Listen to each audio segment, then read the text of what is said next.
and welcome to the Greg Tompsett Football Show. Tonight, we are going to go all around the NFL looking at this Week 8 slate of matchups and give you all the lowdown of what you should be rooting for as a Bills fan. We will, as always, use our rooting interest guide from our friend Uber Hansen, who writes these up for Sports Illustrated and for the Reddit community. We post them on Twitter. I'm going to use his Twitter feed to be able to share as we go through here. And we will identify the games that you should be rooting for. We are at halftime of this Thursday night football matchup between the Minnesota Vikings and the LA Rams. Obviously not a hugely impactful outing here from a technical standpoint. Obviously, Uber writes about how the fact we're playing the Rams, there is the possibility of a tiebreaker that comes up. So sure, we'll root for the Rams. You guys know I've mentioned this multiple times in my recaps and in my preview shows. I have a soft spot for the Rams. I really like Stafford and McVay. They're kind of my second favorite team overall. I think I like the Rams the most of any of the other squads here. And it's a fun game back and forth. Producer Chris and I were just talking pre-show that they started out touchdown, and now neither team has been able to figure anything out since then. So it immediately went to now no one's crossed the 50. So we'll see where the rest of this game goes. But a fun matchup so far, and a lot of points being scored. One of the very first matchups here.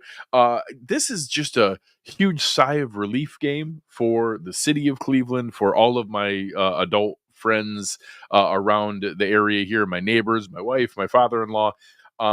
The Cleveland Browns fans get to watch a game without the cloud of Deshaun Watson. I don't know that it's going to matter. I don't know that it's going to actually be enough because they're playing Baltimore, and that's a tough matchup that's asking a lot. They are 8.5-point underdogs at home, which is wild. That is a crazy number. But I get it. So they get to watch Jameis Winston. They get the relief of everything going there. I believe they opened the IR return designation for Wyatt Teller. We saw the return of Nick Chubb last week. They're starting to get some things together and now just get the relief of just watching a football game without anything else involved. So I feel for them. I'm happy for them. We're going to be rooting for a Browns victory because it helps us for the Ravens to get a loss. I won't lie. I'm not expecting it. The Ravens are obviously playing probably as well or better than any team in the league right now. They're probably the hottest team in the league. They have an awful lot of things go in the right direction. But I'm still going to be rooting for Cleveland come Sunday. The next one, Titans versus Lions. We just saw this Titans team in the same tale of two halves for us was, kind of a disaster of two halves for them and kept it tight with the lead early on and then just got demolished in the second half by the Bills. The Lions are certainly capable of doing that and more. They are, if anybody's going to argue for the hottest spot in the league against Baltimore, it's probably Detroit. They are looking fantastic. This is also an easy one for us because, any NFC versus AFC, always root for an NFC team. So we'll continue on that path. I don't expect that to be a terribly competitive game either. This is the one I'm interested in. Arizona at Miami. We have the return of Tua Tagovailoa. Obviously, all the corresponding, fantasy football impacts of that with what it does for Jalen Waddle, what it does for Tyreek Hill and Achane and Mostert in the backfield. And, obviously we saw a bit of the, a bit of Mike McDaniel's turning into a pumpkin here without Tua. And I think a lot of people, myself included, maybe gave him a bit more credit for that offense than Tua was getting, but maybe Tua was more of the factor in that offense. We now have Arizona coming in who have been a very competitive team. They've hung around in several games, but they've also had a couple stinkers. So this is going to be an interesting one. Super easy from a rooting interest standpoint. Of course, we want the Dolphins to lose. We want to root for the NFC team. This is a division matchup. Anything we can do to just continue to stretch that division lead is in our favor. So easy from a rooting interest standpoint. But this is a game I'm interested in and going to be watching in that 1 o'clock window because the Bills play at 4 o'clock this week. So we get some options to watch the 1 o'clock window before it switches over to 4.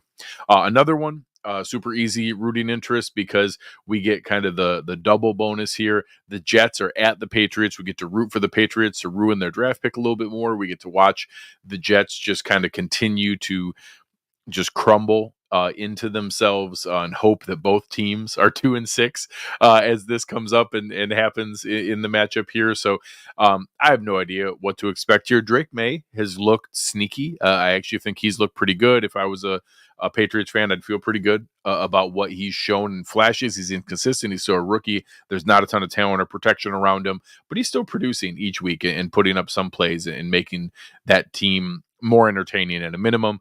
The Jets are a mess. They do get Hassan Reddick back here.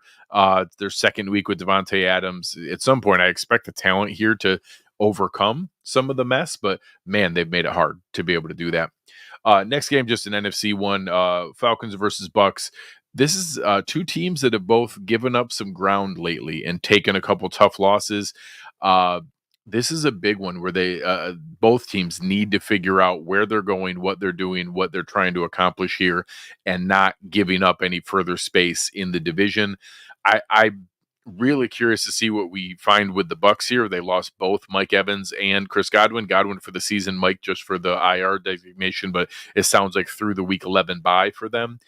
And the Falcons, have had some really high highs, but some rough lows. So I like Atlanta here. I think that they're going to have a chance to be able to take control of this division while the Buccaneers are missing their two top receivers. But between Sterling Shepard and Jalen McMillan and some of the other pieces around Tampa Bay, Cade Otton maybe, and their kind of three-headed running back attack, maybe they'll surprise and come out with something here. But I think I like the Falcons in that matchup. Another NFC matchup, Bears and Commanders. We'll see if Jaden Daniels plays. I think that we're going to have another Marcus Mariota. This would have been a really fun one with the top two quarterbacks playing each other, but I think we're going to get robbed of that, and we'll just have Caleb Williams out there, but probably Marcus Mariota.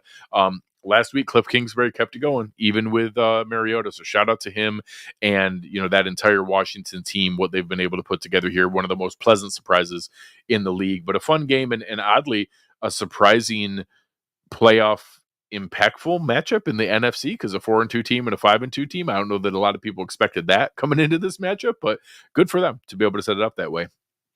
Another one, NFC versus AFC, Packers versus Jags. We'll, of course, root for the Packers and give another AFC team a loss. I don't know that it really matters with the Jags. But another team that's a little bit surprising. I kind of expected to see a little bit more out of them this season, and the Packers have been a really fun and exciting one. So that'll be an interesting one to watch, and I expect to see the Packers to give the Jaguars all they can handle and more. I expect the Packers to come away with a pretty easy victory there.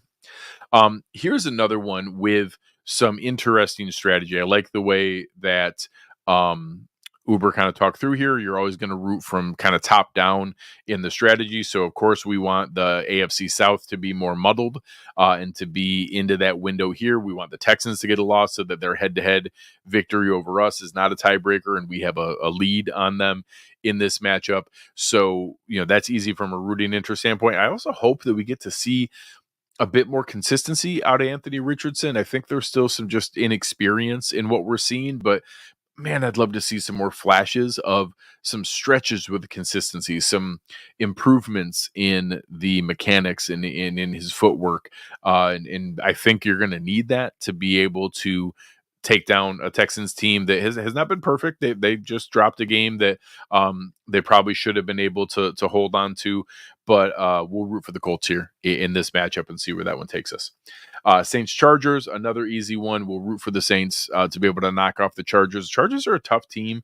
They've been putting together some good games, but still some inconsistency. They're still hanging around and in a spot where I think I would probably pick them for the 7th seed at this point. Right now, they're a half game behind the Broncos and the Colts, who have both haven't had their bye yet. The Chargers have had their bye. So I think they're going to be there. We'll, obviously we don't want to let any team catch up to the Bills. So, it's right to root for the Saints in this matchup, but I do think the Chargers are going to be able to take care of business here. I think they're a solid team and are just a pain to play every time that you go in and have to play them. I think that this is one where I'm expecting the Chargers to pull this off, even if I'm rooting for the Saints to knock them off.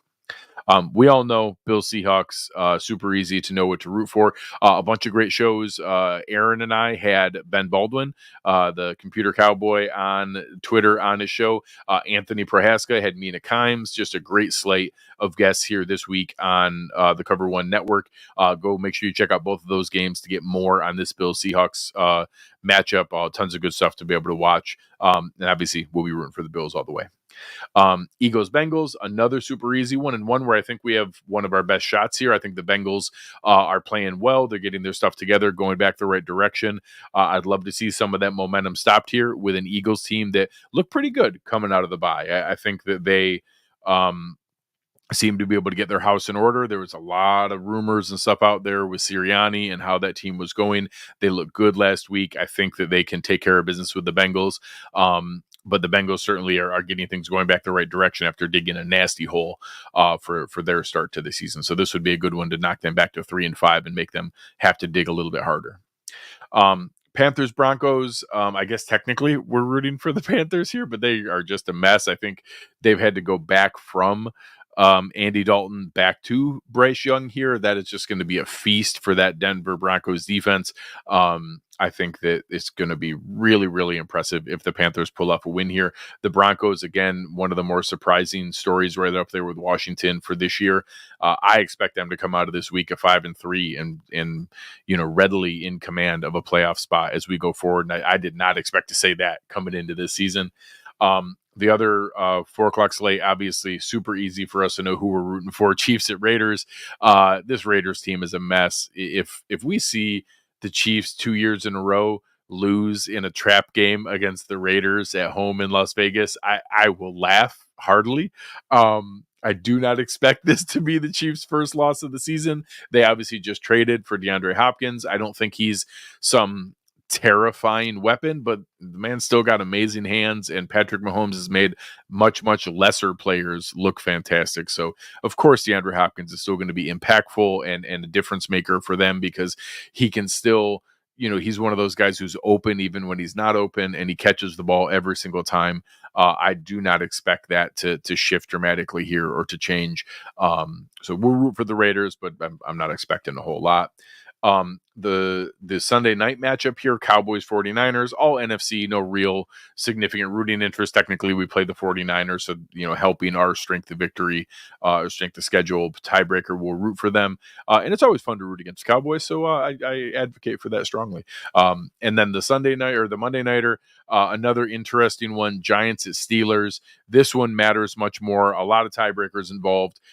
Similar to what we saw in the Giants matchup on the Seahawks, they're a team that every once in a while just comes out with a really impressive performance. I don't know that I expected, but I didn't expect it when they smacked around Seattle either. So this is a team that can get their stuff together when it happens. So the Steelers have looked obviously really good with Russell Wilson last week. Their defense is still fantastic. Najee Harris seems to have a bit of a renaissance here this season. So I expect Pittsburgh to take care of business, but I'll be rooting for the Giants because that just knocks one more AFC contender back a notch to be able to give the Bills more cushion. So as always, one of my favorite things here, if all the games were to go the Bills' way in all of our rooting interests here, you would see them come in at the number 2 slot this week. You see all the other impacts of where things would shake out. If you want to be able to see this or read more of this in detail, again, you could find Uber's work in his Twitter feed as well as on Reddit and in the Bills Sports Illustrated page to be able to check that out for the week. As always, thank you very much for joining us. Press that like button to help us out. Press that, leave a comment in the YouTube comments. Give us a rating or give us a review if you're listening on Spotify or iTunes. That really helps us get this rolling. It's been a lot of fun for Chris and I to get this set up for you guys. So make sure you check that out. But on behalf of fantastic producer Chris Seth, I'm Greg Tompsett. You've been listening to the Greg Tompsett Football Show, and we are out.